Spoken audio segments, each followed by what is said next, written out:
So today on Sunny Talk Spurs, I'm joined by a good friend of mine from talkSPORT, obviously Aston Villa's record Premier League goal scorer, and we're going to be previewing Tottenham, and they're obviously welcoming Aston Villa to the Tottenham Hotspur Stadium this weekend. It's none other than Gabby Agbonlahor. How are you doing today, Gabby? I'm very well, my friend. How are you?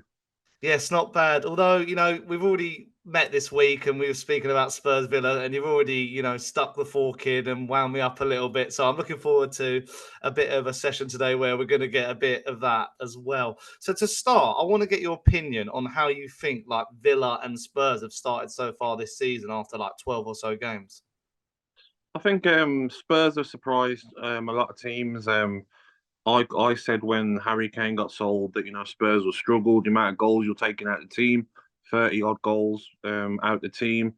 But they haven't. They've been the opposite. They've spread the goals around. Maddison's been outstanding. My Premier League signing of the season will probably be Van der Ven. I think he's outstanding. He's quick. He's like a quick Vertonghen, and I really like him. Top defender. And Bissouma's started better as well. Son's got his scoring boots back. And Spurs, with their full 11 available, can beat anyone. They're probably, after Man City, the best team in the league for me when everyone's fit, the football that they're played. But injury suspensions happen for every club. Every club has their injuries. That's why you need to build 16, 17, 18 top players, not just 11. Villa, I knew it was going to be a good season after the end of last season under Unai Emery, getting top seven. We've got a manager who's not going to settle for anything mediocre. He's at the training ground for 12 hours a day. He's there. He's there. His only focus being in England is to win stuff with Aston Villa. His focus isn't going to London, isn't going to Manchester, isn't touring England, touring Birmingham. His focus is winning games and winning stuff at Aston Villa. And we're blessed. We've got one of the best managers around. And it's interesting you say that because my next question was actually about the managers. Obviously, Postecoglou and Emery are two of the newer ones. Emery came in last year, Postecoglou this year. How do you compare them as managers? Obviously, Emery's probably been everywhere, won it all, but Postecoglou's had sort of a different journey. How do you sort of compare their styles and how they are as managers as well? Yeah, I think obviously Emery's got the better CV, but that doesn't matter. Postecoglou's done outstanding stuff at Celtic, the football that they were playing, and I think for me the biggest standout for me with Postecoglou is that he's finally brought some joy to Spurs fans. Even if Spurs finish sixth, seventh this season, I don't think they mind. They're happy that they can see something. They can see a team that are playing on the front foot. They're not playing five at the back, boring football that I've had for the last 4 or 5 years. They're playing attacking football, the Modric and Bale days, where you're going at teams and you're going full throttle and you're getting players forward. And Spurs will reinvest hopefully in January, reinvest in the summer, and then they'll probably end up with 14, 15 top players rather than 11, and then the journey continues. So I think Spurs fans should be patient because I think Postecoglou will build something special there. And Aston Villa, obviously in Europe this year, unlike Spurs, do you reckon they'll be able to lift the Conference League, aka the Mickey Mouse Cup? I think it'll be tough. I think it's going to be a tough competition to win. I mean, West Ham won it, but if there's anyone that can win it, it's Unai Emery. He's already won numerous Europa leagues, so he will want to win that, and he will want to win that, and he will want to move on from that competition. He will want to go look at higher. Can I win the Europa League conference? Can I move up to Europa League next season? He wants to win these competitions. He wants to be playing in Europe. He wants to build a squad that has got players that can come in. Look at Tielemans. He's coming in and playing in the European games. He wants to build an even stronger squad that can compete in the Premier League, Europe, domestic cups. So I think it's exciting times at both clubs. And if you looked at squads, you'd probably say Aston Villa have got a better squad than Spurs with the players that are available off the bench. If you look at Aston Villa, Buendia injured, Ramsey injured, Mings injured. So you look at them three, they were starters for Aston Villa. So you look at Spurs, Van der Ven, Maddison, not available. You look at Romero suspension. Spurs should be able to look onto their bench and bring players like we've got Torres, Zaniola. We've still got players that can come in that's still top players. I was going to say a lot of Tottenham fans, especially people I know, were sending me because they know I know you as well. They were sending me your combined 11. Only 2 Spurs players? Is that a bit harsh or? No, honestly, like me, I can have a wind up and stuff. But this was serious. Mm, I prepped the night before, and I looked at it and I says, what people don't look at as well, they don't look at the small print of available players. They think I'm mm, talking about no Maddison, no Van der Ven. yeah, If yeah, Maddison and Van der Ven are available, they walk in that 11. yeah, This was of who's available on the weekend. yeah. I think that's where people get confused, don't they, on Twitter and Exactly. stuff like that. Basuma's not available. Van der Ven's not available. Romero's not available. Maddison's not available. All Mm, four of them would probably get in.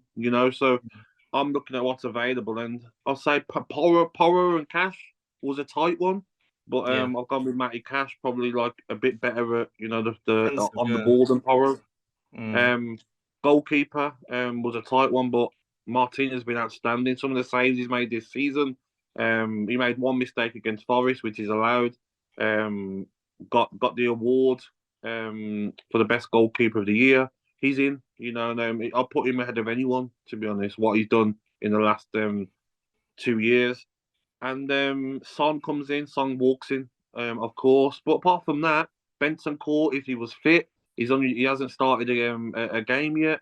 So if Benson Court was fit, maybe I'd get him in ahead of Kamara, maybe. But mm, Douglas Luiz and McGinn have been outstanding.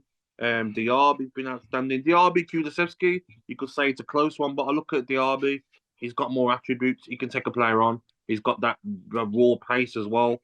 And he will score more goals, I reckon, this season than Kulusevski. So I think mm. it's fair 11 out of available players. I'm gonna chuck in a bonus question here because it's just popped into my head. I'm what you were saying there. Like Villa have actually built such an impressive squad over the last couple of years, and the guy behind that is now at Tottenham, Johan Lang. So I Yeah. wonder how you feel about that. Like, are we gaining something from your loss?